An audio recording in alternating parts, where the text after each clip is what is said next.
V uvodnem nastopu stranke Zares v blagovestnem projektu samopredstavitvenih programskih načrtov parlamentarnih strank bi rad nekaj besed namenil tistemu področju, ki običajno in bo slej ko prej tudi letos potisnjeno v ozadje, področju političnih strank samih.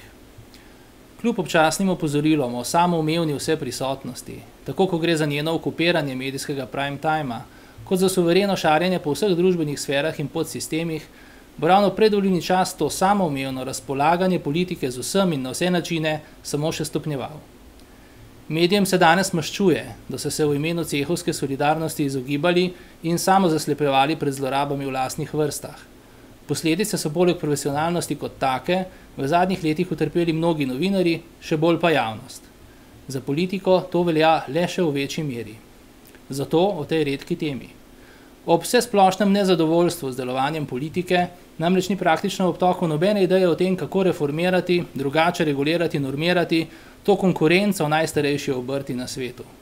Stranki Zares je bilo, pa naj si cinični komentatorji tu mirno in še tako dajo duška, to vprašanje položeno v zibelko. Z njim se še ukvarjamo, imamo pa že kar tudi nekaj predlogov. Par konkretnih bom tu omenil. Vztrajali bomo na spremembi zakona o volilni kampanji.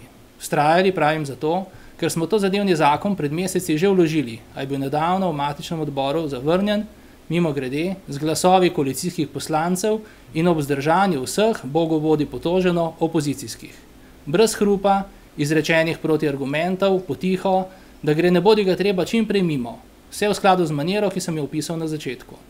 A naš cilj ravno zato še bolj trdno ostaja, skrajšati čas volilne kampanje, zmanjšati porabo in natančneje določiti stroške, na novo določiti in bistveno zaostriti danes komične sankcije za kršitve in zlorabe, izenačiti danes neizrazito neenakopravne strankarske in neodvisne kandidate, ukiniti proračunsko povrnitev stroškov kampanje, dodatno omejiti oziroma zmanjšati dovoljeno višino sponzoriranja strani podjetij.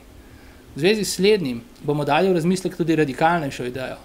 Pred časom sem tu na Vesti že govoril v nekem intervjuju, namreč o popolni prepovedi kakršnegakoli financiranja strank ali njihovih kampanj vsaj strani pravnih oseb. V razmislek zato, ker to predpostavlja odmik od medijsko-oglaševalsko-spektakelskega vidika sodobnih volilnih kampanj, pa tudi večjega javnega financiranja tistega dela, ki ostane, na primer tisk in distribucija predstavitvenih publikacij. Ta debata ne bo enostavna, saj po drugi strani zadeva nekatere liberalne svoboščine in podobno, a začeti jo je treba. To in druge povezane s političnimi strankami in njihovo repro ali, kot pravijo nekateri, V-produkcijo.